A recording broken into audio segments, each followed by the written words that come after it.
Welcome back बच्चों। तो अब हम करेंगे अगली टर्म, अकाउंटिंग टर्म, जो है capital receipt and revenue receipt. अब कैपिटल रिसीट क्या होती है और रेवेन्यू रिसीट क्या होती है? बच्चों, बिजनेस में हम जब भी कोई बिजनेस कर रहे होते हैं, हमें दो जगह से पैसा आता है। एक पैसा आता है जो हमारी सेल होती है, मान लीजिए सेल, ठीक। एक होता है कुछ आपने सेल किया या किसी को सर्विस प्रोवाइड करी, वो पैसा आया। एक तो होता है वो उस कैटेगरी का पैसा। एक आपको पैसा आता है, मान लीजिए आपका बिजनेस है, आपने अपने बिजनेस में कुछ एक्स्ट्रा पैसे पड़े हुए थे, आपने वो पैसे किसी को लोन पे दे दिए, तो आपको क्या मिलेगा? इंटरेस्ट। तो ये भी आपकी बिजनेस की इनकम हो गई एक तरह से। दो हो गए। कमीशन, मान लो आपने किसी का कोई डील करवाई है तो कोई कमीशन मिल गई आपको। ये सब तरह के इनकम्स होती हैं जिसके लिए आप बिजनेस करते हो। आप इसीलिए बिजनेस करते हो ना कि सेल होगी, कुछ इंटरेस्ट कमाएंगे, कुछ कमीशन कमाएंगे, कुछ इस तरह के खर्चे होंगे। ये तो होता है बच्चों रिवेन्यू रिसीट। इस तरह का पैसा अगर बिजनेस में आ रहा है, जिस पर्पस के लिए आप बिजनेस कर रहे हो, अगर उस पर्पस से पैसा आ रहा है, उसे बोलेंगे रिवेन्यू रिसीट। एक होती है कैपिटल रिसीट। सर इसका क्या मतलब हुआ? इसका मतलब यह हुआ बिजनेस में आपको और जगह से भी पैसा आ सकता है। कैसे? आपने लोन लिया किसी से, लोन लिया तो पैसा आएगा, इसे बोलेंगे कैपिटल रिसीट। इसे क्या बोलेंगे? कैपिटल रिसीट बोलेंगे इसे। कैपिटल रिसीट का मतलब होता है एक ऐसा पैसा जो आपको बिजनेस को ग्रो करने में मदद करेगा, या फिर कोई नई एसेट आप सेल कर रहे हो। अच्छा, आपने कोई फर्नीचर पड़ा हुआ था आपके पास, कोई प्लांट एंड मशीनरी पड़ी थी आपके पास, पुरानी हो गई, आपने वो बेच डाली, तो सेल ऑफ एसेट से पैसा आया। ये सब पैसे को क्या बोलेंगे? इसे बोलेंगे कैपिटल रिसीट। कैपिटल रिसीट, इसे बोलेंगे कैपिटल रिसीट। और इसे क्या बोलेंगे? Revenue receipt. अब अगर हम इसकी बुक की डेफिनेशन पर जाएं, तो बुक की डेफिनेशन में है कैपिटल रिसीट में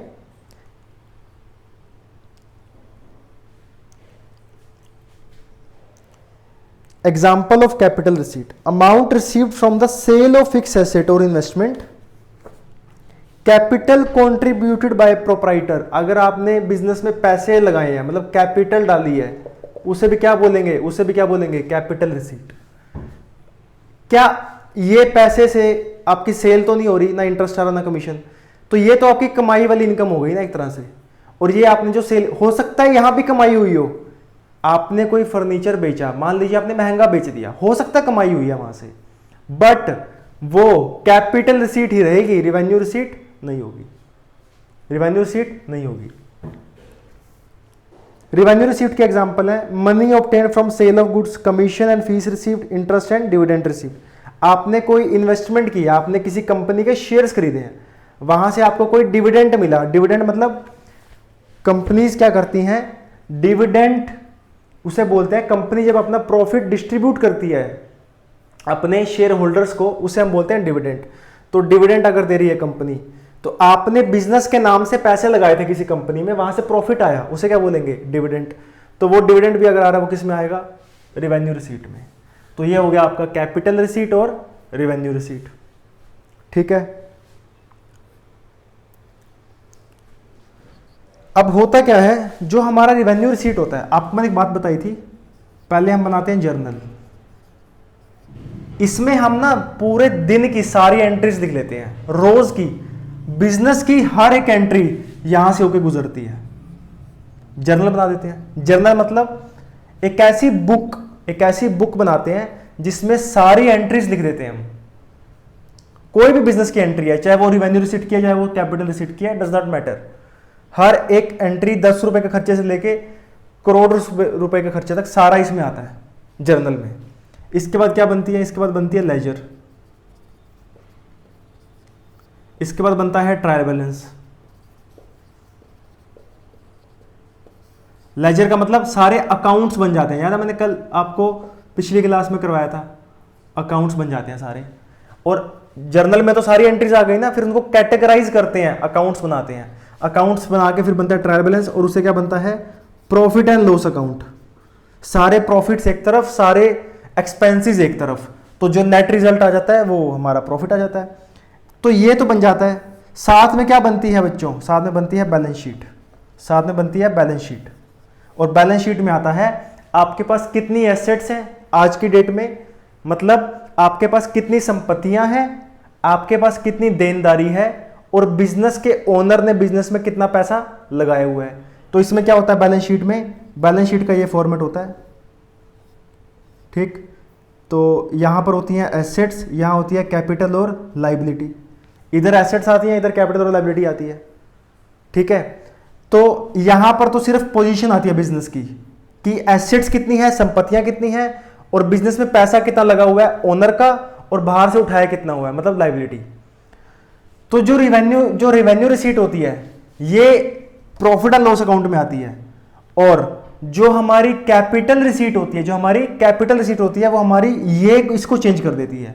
क्योंकि देखो सेल ऑफ एसेट से क्या होगा, एसेट कम हो जाएगी, लोन आने से लाइबिलिटी बढ़ जाएगी, कैपिटल आने से कैपिटल में बदलाव आ जाएगा।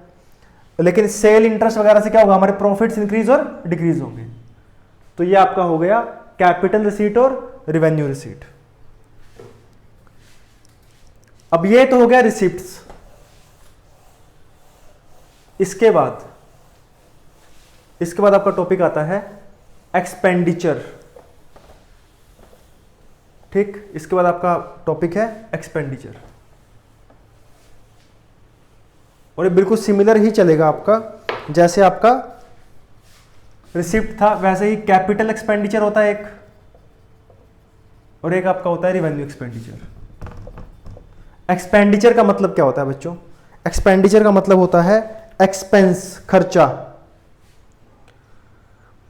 अब खर्चे दो तरह के होते हैं, एक तीसरा भी होता है, पहले ये दो करते हैं फिर तीसरा पॉइंट इसके बाद करेंगे। ये दो पॉइंट है, एक तीसरा पॉइंट भी है वो इसके बाद करेंगे। पहले समझते हैं कैपिटल और रेवेन्यू एक्सपेंडिचर में क्या फर्क होता है। जैसे कैपिटल रिसीट थी, मतलब sale of fix asset, sale of fix asset, loan आना, कैपिटल आना बिजनेस में, ये किस में था, कैपिटल रिसीट में था। ऐसे ही रेवेन्यू रिसीट में क्या था, हमने सामान बेचा, कमीशन कमाई, प्रॉफिट कमाया, इंटरेस्ट कमाया, ये था रेवेन्यू रिसीट में, ठीक।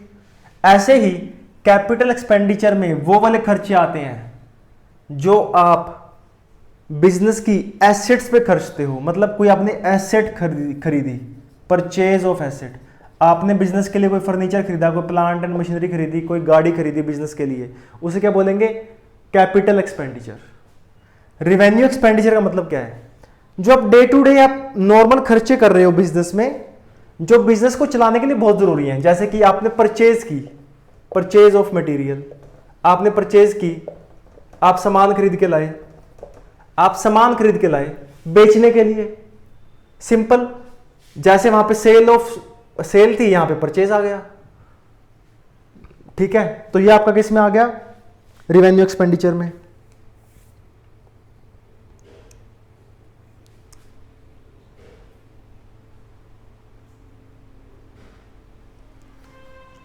ठीक है। जो कैपिटल एक्सपेंडिचर होता है ना, ये लंबे समय के लिए हमें फायदा पहुंचाता है, जो हमें लंबे समय के लिए फायदा पहुंचाता है। जैसे कि प्लांट हो गया, कोई प्लांट लगाया आपने, कोई फैक्ट्री लगाई आपने, कोई बिल्डिंग पे खर्चा किया आपने, ये एक लंबे समय के लिए हमें क्या करेंगे, प्रॉफिट कमाने में मदद करेंगे, प्रॉफिट कमाने में मदद करेंगे हमारी। और जो ये हैं खर्चे, जैसे कि परचेज किया आपने, स्टॉक परचेज किया बेचने के लिए, आपने एम्प्लॉइज रखे उनको सैलरी दी, आपने बिल्डिंग रेंट पे ली तो रेंट पे किया, आपने इलेक्ट्रिसिटी का खर्चा पे किया, ये सब क्या है, ये रेवेन्यू एक्सपेंडिचर है। ये ऐसे एक्सपेंडिचर है जो बिजनेस को मेंटेन रखते हैं, और ये ऐसे एक्सपेंडिचर हैं जो बिजनेस को ग्रो करने के लिए खर्चे जाते हैं। जैसे कि सेम कैपिटल रिसिप्ट और रेवेन्यू रिसिप्ट का बिल्कुल उल्टा ही है, ठीक है। तो ये आपका क्या हो गया, कैपिटल एक्सपेंडिचर और रेवेन्यू एक्सपेंडिचर।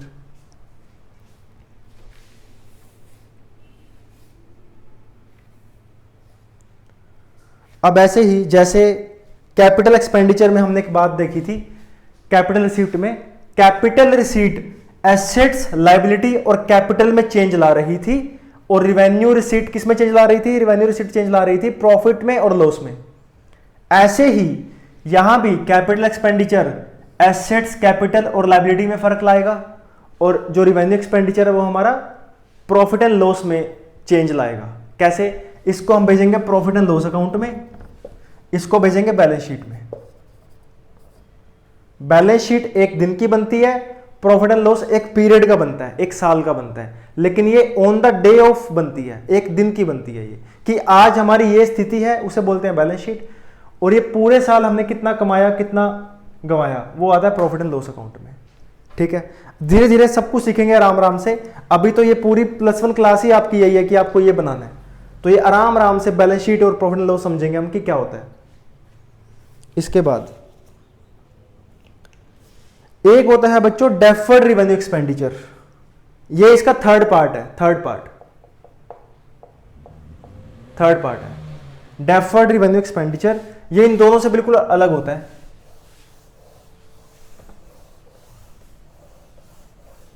इन दोनों से बिल्कुल अलग होता है ये। अब अलग कैसे होता है ये देखो, डेफर्ड रेवेन्यू एक्सपेंडिचर, आपने एक मान लीजिए एक कंपनी है आपकी, ठीक, एक कंपनी है, कंपनी का नाम है मान लो ABC, ठीक। अब ABC कंपनी ने क्या किया, अपने प्रोडक्ट के लिए, मान लो ये मोबाइल बनाते हैं, मोबाइल्स बनाते हैं, ठीक। इन्होंने एक मोबाइल लॉन्च किया, मोबाइल लॉन्च किया इन्होंने, और मोबाइल के लिए इन्होंने क्या किया, ऐड की, ऐड यूट्यूब पे की, टीवी पर की, ठीक, कुछ बैनर्स वगैरह लगा दिए। अब ये सब चीजों पे उसने खर्चा कर दिया, मान लो काफी ज्यादा खर्चा हो जाता है इन सब चीजों का, तो खर्चा कर दिया इन्होंने 50 लाख रुपए का, ठीक है, 50 लाख रुपए का खर्चा इन्होंने कर दिया। अब हम करते क्या हैं, जब हम अकाउंटिंग करते हैं, जैसे कि जर्नल, फिर लेजर, फिर ट्रायल बैलेंस, फिर प्रॉफिट एंड लॉस अकाउंट और बैलेंस शीट, ये बनाते हैं हम। ये हमारी अकाउंटिंग ऐसे चलती है, ये चलती है ईयर बाय ईयर, मतलब एक साल में बनेगी, फिर खत्म हो जाएगी, फिर अगले साल दोबारा चलाएंगे इसको ऐसे, फिर खत्म हो जाएगी, फिर एक साल, मतलब हर साल की अकाउंटिंग करते हैं हम। तो जब इस साल की अकाउंटिंग होगी जब, तो सेल तो चलो जितनी भी होगी हमारी, लेकिन हम सीधा खर्चा कितना डाल लेंगे, एडवर्टाइजमेंट का हम डालेंगे 50 लाख रुपए। इनकम हुई मान लीजिए हमारी उस साल 30 लाख रुपए, खर्चा हमने ये 50 लाख तो खाली एडवर्टाइजमेंट का ही कर दिया, सैलरी, रेंट, इलेक्ट्रिसिटी तो अलग है, वो तो अलग है। तो हमने क्या किया, 50 लाख का एक्सपेंडिचर डाल दिया इसमें। अब जब 50 लाख का एक्सपेंडिचर डालेंगे, प्रॉफिट से एकदम से कितने क्या हो जाएंगे, कम हो जाएंगे, बहुत ज्यादा कम हो जाएंगे। हमारा तो प्रॉफिट 30 लाख था जो मोबाइल बेच के आया था, 30 लाख में से 50 लाख माइनस कर दिया तो 20 लाख तो लॉस आ गया, और 20 लाख में से अभी वो भी माइनस होंगे जो नहीं माइनस किए, जैसे इलेक्ट्रिसिटी, वाटर, रेंट एटसेट्रा। तो इसके लिए वैसे भी आप एक चीज का ध्यान लगाओ, अगर हमने रेंट पे किया है पूरे साल का, अगले साल फिर पे करेंगे, फिर अगले साल फिर पे करेंगे। लेकिन एडवर्टाइजमेंट में क्या होता है, आप एक बार 50 लाख रुपए खर्च कर देते हो एडवर्टाइजमेंट पे, लेकिन उसका बेनिफिट एक साल के लिए नहीं मिलता, उसका बेनिफिट एक साल से ज्यादा के लिए मिलता है। आप रेंट पे कर दो, आप सैलरी पे कर दो, जितना टाइम आप रेंट पे करोगे उतना टाइम में आपको बिल्डिंग मिलती रहेगी। जैसे ही आपने रेंट पे करना बंद किया या सैलरी पे करनी बंद की, एम्प्लॉय छोड़ के चला जाएगा, रेंट देना बंद किया, बिल्डिंग वाला बोलेगा कि बिल्डिंग खाली करो। लेकिन एडवर्टाइजमेंट में ऐसा नहीं होता। अगर आपने 50 लाख रुपए खर्च दिए, एक साल के लिए फायदा नहीं करेगा आपको, वो आपको काफी सालों तक वो एडवर्टाइजमेंट लोगों के दिमाग में याद रहती है, लोगों के दिमाग में याद रहती है। तो इसी चीज को हम ये बोल सकते हैं कि 50 लाख का फायदा मान लीजिए हमें 5 साल तक मिलने वाला है, 5 इयर्स, तो हम ये बोलेंगे खर्चा बेशक हमने इस साल किया, फायदा इसका 5 साल तक मिलने वाला है। तो इस साल का खर्चा हो गया 50/5 = 10 लाख। तो हम यहां पर 10 लाख किस में डालेंगे, खर्चे में डालेंगे, प्रॉफिट एंड लॉस अकाउंट में डालेंगे। बाकी कहां जाएगा, बाकी हमारा एसेट की तरह बन जाएगा, बाकी हमारा एसेट की तरह लिख देंगे, कितना 40 लाख। और जब अगला साल आएगा फिर 10 लाख दोबारा एक्सपेंस में डाल देंगे, फिर उससे अगला साल आएगा 10 लाख दोबारा एक्सपेंस में डाल देंगे। हम ये मानेंगे कि हर साल हमारा 10 लाख का ही खर्चा हो रहा है, हम ये मानेंगे हर साल हमारा 10 लाख का ही खर्चा हो रहा है, और 5 सालों में वो खर्चा 50 लाख हो गया। अगर एक ही साल पे 50 लाख का बर्डन डाल देंगे तो ये माना जाएगा कि एक साल ही हमें फायदा हुआ है एडवर्टाइजमेंट का, पर ऐसा होता नहीं है। जब भी आप कोई ऐड चलाते हो, आपको ज्यादा टाइम तक वो खर्चा, जो कैंपेन आपकी चलती है वो ज्यादा टाइम तक मार्केट में रहती है, तो इसलिए आपको उसका फायदा होता रहता है, लोग वो भी ऐड याद रखते हैं आपकी। ठीक है, तो ये होता है आपका डेफर्ड रेवेन्यू एक्सपेंडिचर। तो 50 लाख अगर आपने खर्च दिए, इसमें से आप मानोगे कि 10 लाख तो मेरा है खर्चा इस साल का, 40 लाख मैं अभी रिजर्व रख रहा हूं, अभी मैं खर्चे में नहीं डाल रहा, इसको मैं एसेट की तरह डाल रहा हूं, संपत्ति की तरह की, जैसे मेरी ये संपत्ति है। अगले साल ये 40 में से मैं 10 और निकाल दूंगा, फिर 30 रह जाएगा, फिर उससे अगले साल मैं 10 और निकाल दूंगा, फिर 20 रह जाएगा। तो जो ये रहर है, जो 40, 30, 20, इसे बोलते हैं deferred revenue expenditure, deferred revenue expenditure. तो ये हो गया आपका डेफर्ड रेवेन्यू एक्सपेंडिचर। इसके बाद है आपका अगला टॉपिक, जो है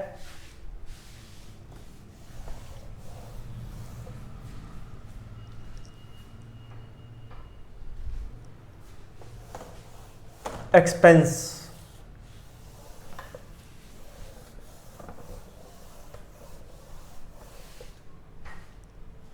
अगला टॉपिक है आपका एक्सपेंस।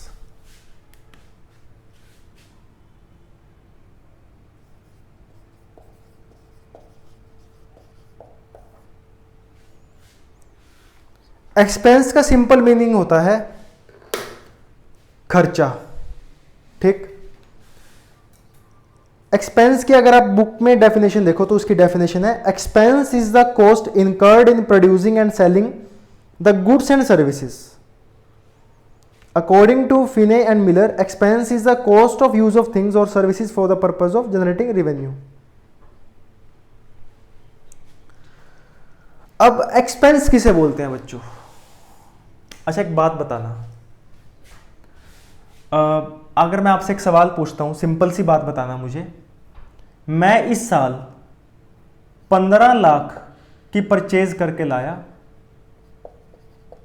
सामान जो मैंने बेचने चाहता था। ठीक है, 15 लाख का मैं सामान लेकर आया, सेल मैंने की है कितने की? मान लो मैंने सेल की है 12 लाख की।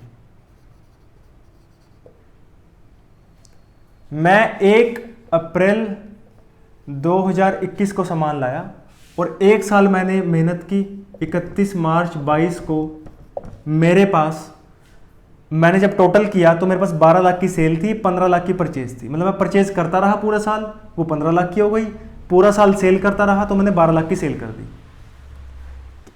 क्या ऐसा है कि मुझे लॉस हुआ है, कि मुझे 3 लाख का लॉस हुआ है?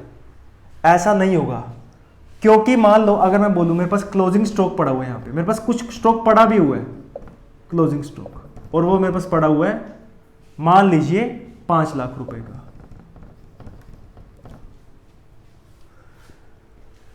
अगर मैं बोलूं कि मैंने 15 लाख मेरा एक्सपेंस है साल का, 15 लाख मेरा एक्सपेंस है साल का, तो ये स्टेटमेंट गलत हो जाएगी,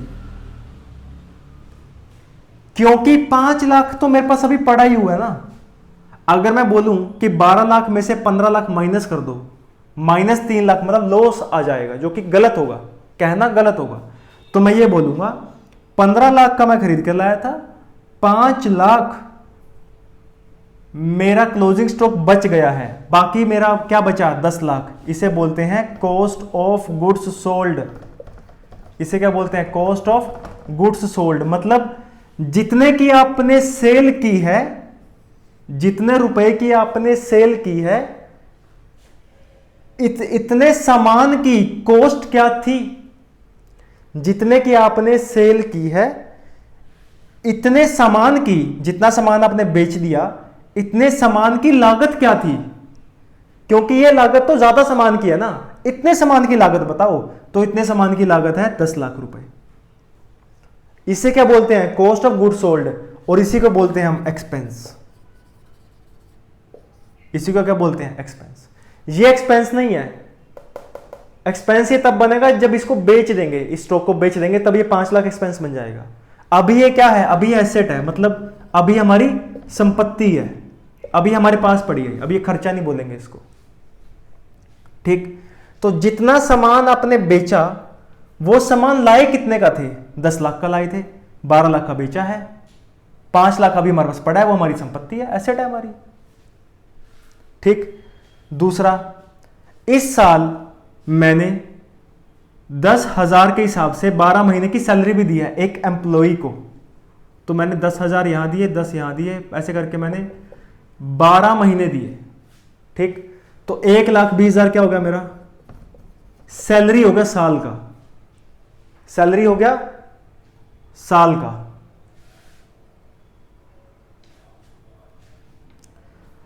तो मैं बोलूंगा 1,20,000 सैलरी है मेरा।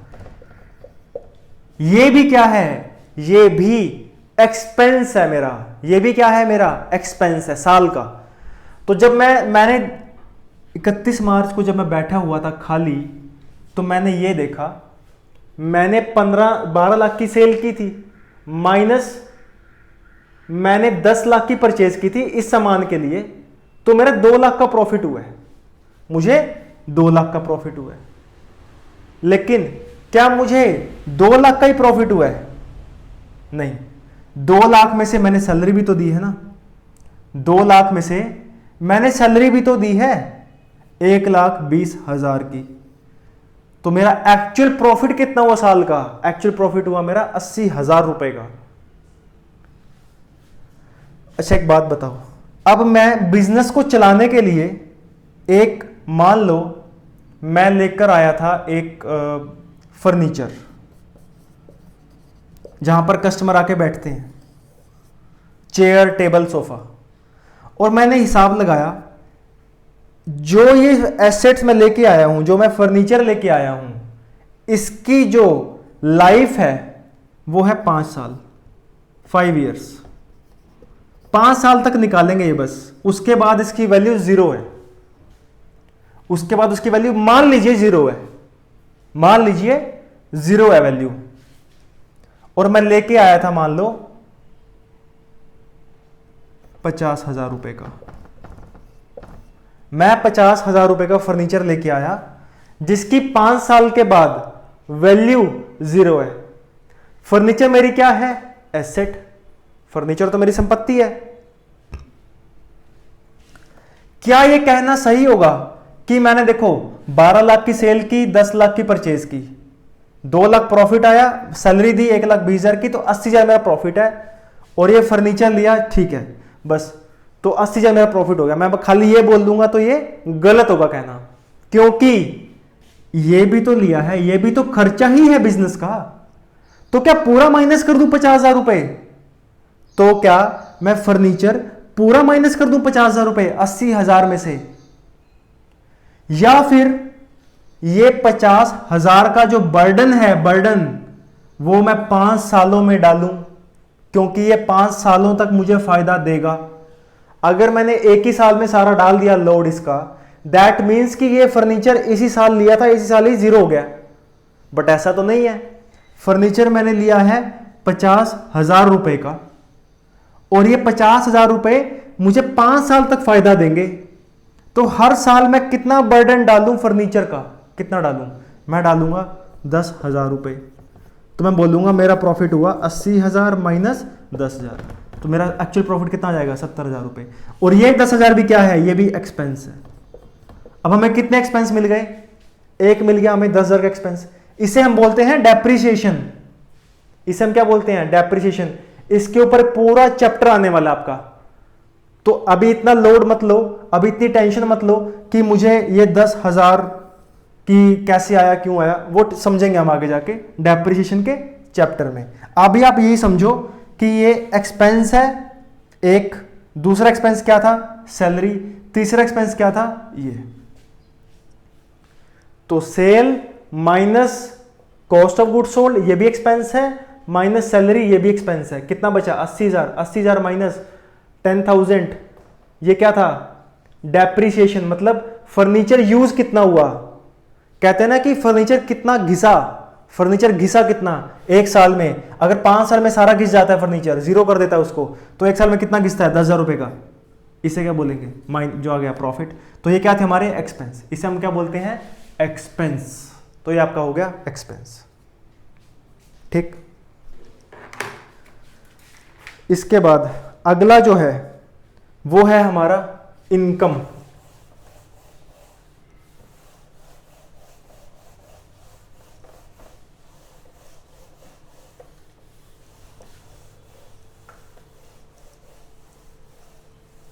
अगला जो है हमारा वो है इनकम।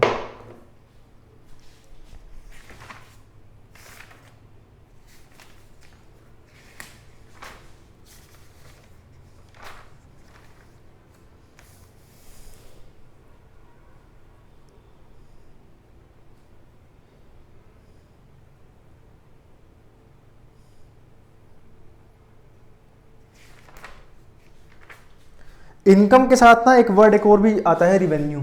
वो भी समझ लो। एक होता है रिवेन्यू,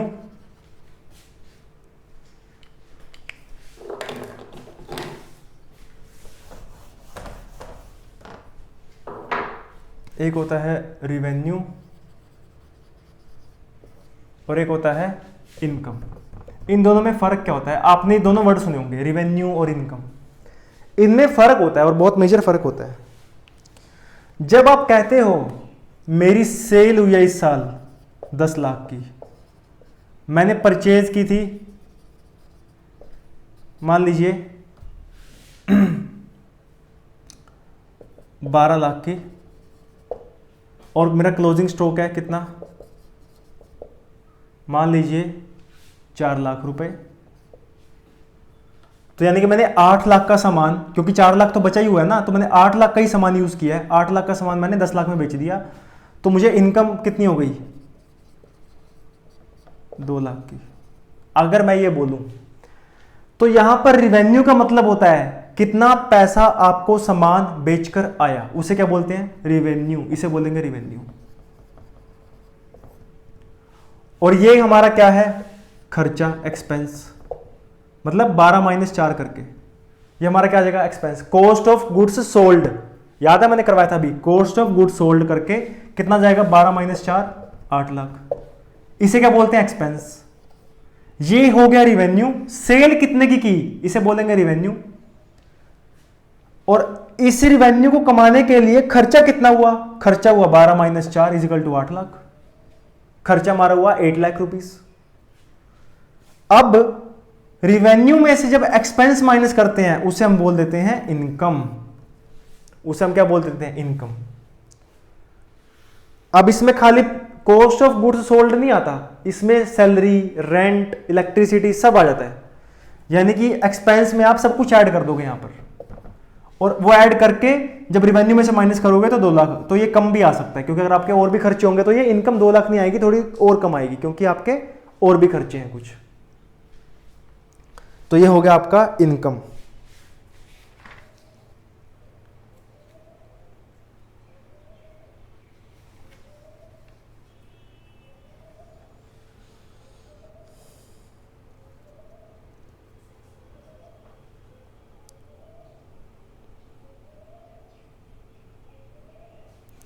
उसके बाद एक वर्ड आता है इसी से रिलेटेड है, वो है गेन। एक वर्ड आता है गेन, ये भी सुना होगा आपने, गेन।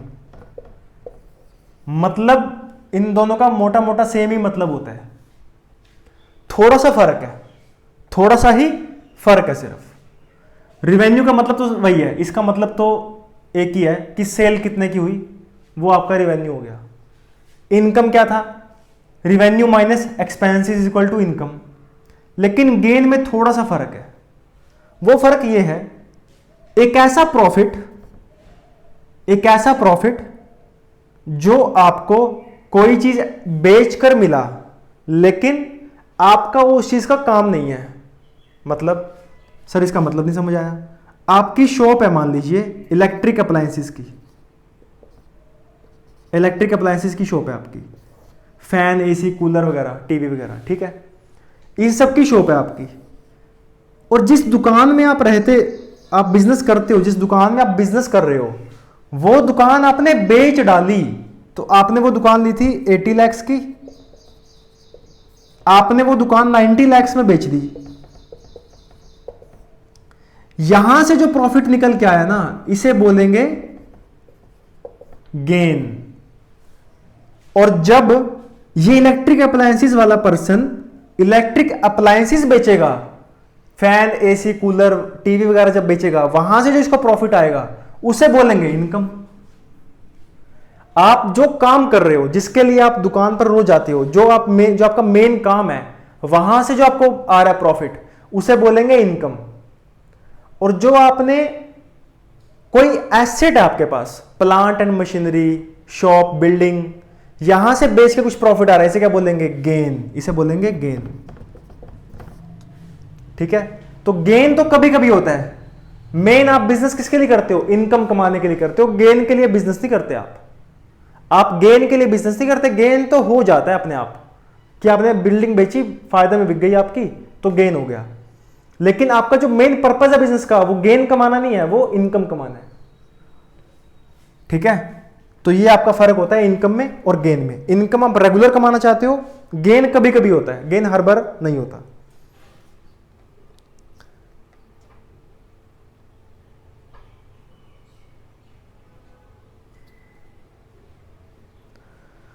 उसके बाद एक वर्ड आता है लॉस।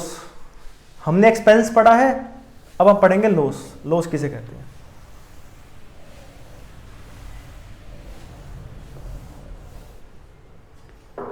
जब हम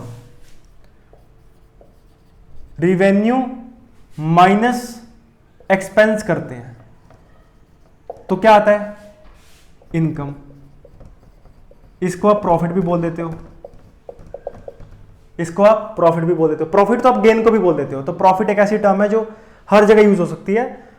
ठीक है, तो इनकम, रिवेन्यू माइनस एक्सपेंस करोगे तो इनकम। लेकिन जरूरी तो नहीं है कि इनकम ही आएगी हर बार, ऐसा तो नहीं होता। बिजनेस में लॉस भी होते हैं। तो जब रिवेन्यू माइनस एक्सपेंस करोगे और अगर माइनस में आंसर आएगा, उसे हम क्या बोल देंगे, उसे हम बोल देंगे लॉस। उसे हम बोल देंगे लॉस। लेकिन जरूरी नहीं है कि रिवेन्यू माइनस एक्सपेंस करके ही लॉस आता है। लॉस वैसे भी हो सकता है बिजनेस में, लॉस वैसे भी हो सकता है बिजनेस में। सर वो कैसे होता है? वो ऐसे होता है, अगर आपने कोई 100 की चीज, मान लीजिए आपने बेची 90 रुपए की,